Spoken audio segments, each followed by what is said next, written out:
Hello viewers, welcome to my YouTube channel. Guys आज हम करेंगे क्लास 10 एक्सरसाइज 3.2 का क्वेश्चन नंबर 6। देखिए इस क्वेश्चन में क्या कह रहा है।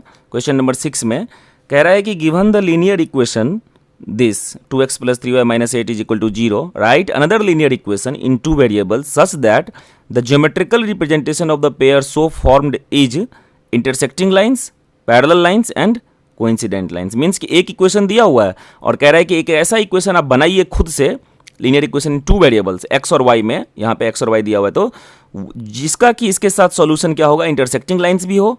फिर सेकंड एक अलग से बनाइए जिसमें जिसका के साथ पैरेलल लाइंस हो, और एक तीसरा एक ऐसा इक्वेशन बनाइए जिसके साथ इसका क्या हो, कोइंसिडेंट लाइंस बने, अगर हम ग्राफ पे रिप्रेजेंट करें तो चलिए सबसे पहले लिख लेते हैं क्या दिया हुआ है, 2x + 3y - 8 = 0। तो देखते हैं इसको कैसे करते हैं। यहाँ पे लिख लेते हैं, फर्स्ट पार्ट पहले करते हैं, 2x + 3y - 8 = 0। ये हमारा फर्स्ट इक्वेशन दिया हुआ है। और सेकेंड इक्वेशन हमें बनाना कैसा है, जिसके साथ ही क्या हो, इंटरसेक्टिंग लाइंस हो, इंटरसेक्टिंग लाइंस हो। तो देखिए इंटरसेक्टिंग लाइंस के लिए हमें क्या करना पड़ेगा, हमें इंटरसेक्टिंग लाइंस क्या कंडीशन पता है कि इंटरसेक्टिंग लाइंस के लिए a1/a2 is not equal to b1/b2 बनाना होगा। तो यहाँ पे 2 दिया हुआ है तो हम पहले लिख लेते हैं 2/a2 should not be equal to क्या, 3/b2। तो यहाँ पे क्या होगा, 2/a2। तो मान लीजिए यहाँ पे कुछ अलग से मान लेते हैं, तो 2 यहाँ पे a2 का मान लेते हैं 4, तो यह सॉल्व होकर कितना होगा, 1/2। तो यानी कि ऐसा कुछ यहाँ पे लीजिए जो कि यहाँ पे 1/2 ना बने, यानी कि यहाँ पे 6 के अलावा कुछ भी हम ले सकते हैं। मान लीजिए कि आपने 5 ले लिया, तो यह हो गया 1/2 और यह हो गया 3/5, दोनों बिल्कुल अलग अलग हो गया।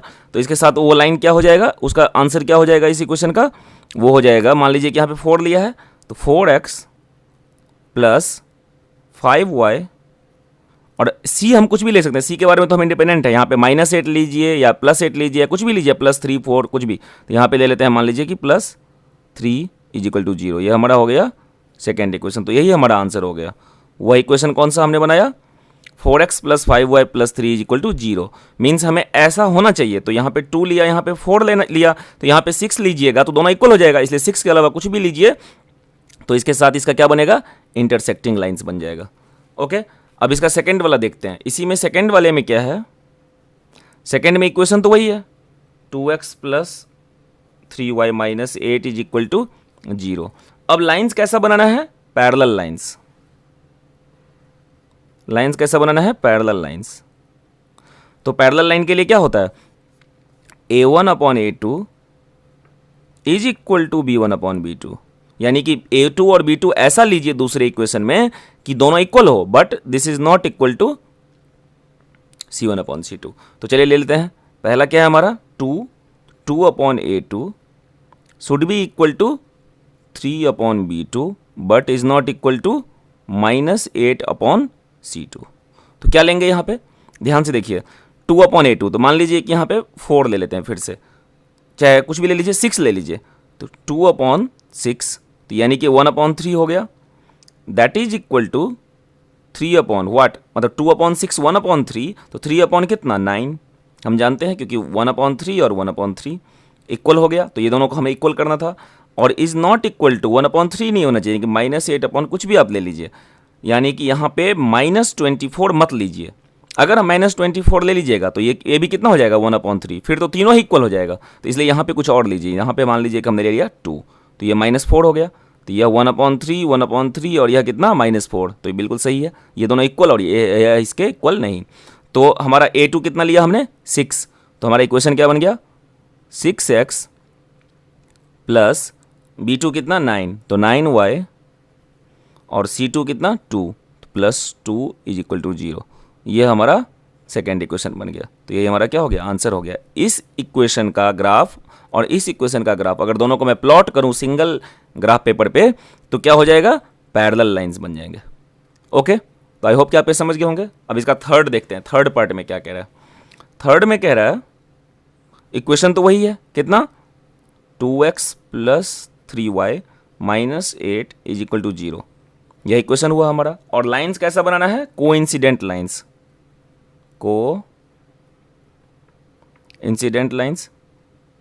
कोइंसिडेंट लाइंस कब बनता है हम जानते हैं, कंडीशन क्या होता है, A1 upon A2 is equal to B1 upon B2 is equal to C1 upon C2 होना चाहिए।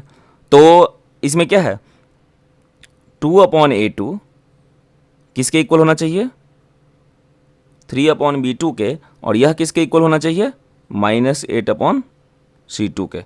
तो देखिए इसमें कैसे लें, ध्यान से देखिए।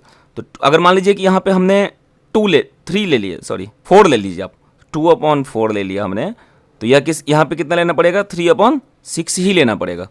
अगर मान लीजिए कि यहाँ पे 4 लिया हमने, तो 2 अपॉन 4 कितना, 1 अपॉन 2, और 3 अपॉन 6 भी कितना, 1 अपॉन 2, और यहाँ पे कितना लेना पड़ेगा, -8 अपॉन, इसका 2 जा कितना, 16, ओके, -16। अगर 16 लीजिएगा तो -2 हो जाएगा, फिर तो इक्वल नहीं होगा ना, -1 अपॉन 2, तो वह इक्वल नहीं होगा। तो यह 2 अपॉन 4 1 अपॉन 2, 3 अपॉन 6 1 अपॉन 2, और -8 अपॉन -16, माइनस माइनस कट गया, और 8 2 जा 16, तो यह हो गया। तो यहाँ पे इक्वेशन क्या बन गया, 4x, यहाँ पे 4 लिया था हमने, फिर 6 लिया था तो प्लस 6y, और यहाँ पे -16 लिया था तो -16 इज इक्वल टू 0। यह हमारा इक्वेशन बन गया। तो इस इक्वेशन के साथ इसका कैसा लाइंस बनेगा, कोइंसिडेंट लाइंस, यानी कि इनफाइनाइटली मेनी सॉल्यूशंस, या फिर कंसिस्टेंट भी बोल सकते हैं इसमें, क्योंकि सॉल्यूशन है। तो इस तरीके से आई होप कि आप ये समझ गए होंगे, और अगर अभी तक आपने इस चैनल को सब्सक्राइब नहीं किया तो प्लीज़ सब्सक्राइब कर लीजिए और अपने ज़्यादा से ज़्यादा दोस्तों तक शेयर कीजिए, लाइक करना मत भूलिए। Thank you.